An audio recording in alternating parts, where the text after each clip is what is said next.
Here's where you should start in the Metroid series if you plan on picking up Metroid Prime 4 on the Nintendo Switch 2.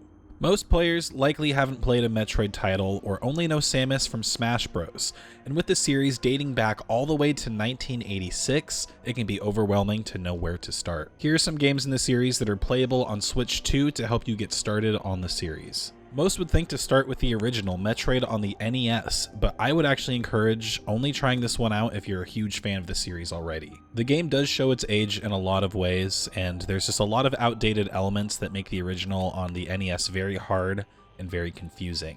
There isn't even a map screen. However, there was a remake that was released on the Game Boy Advance titled Metroid Zero Mission, which can be found on NSO Online. This might be controversial, but I think this is the best game for somebody to play that's just starting in the series.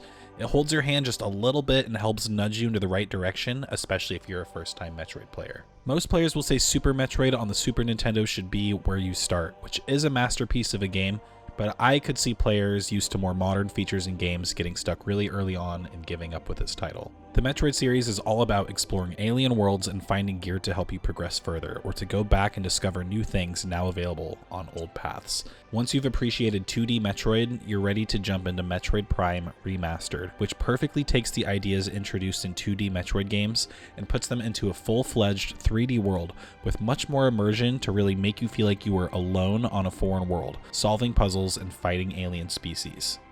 These are just the games that I think are really good starting off points for someone getting into the Metroid series, but there's so many other games on the Switch that you can enjoy to get yourselves ready for Metroid Prime 4.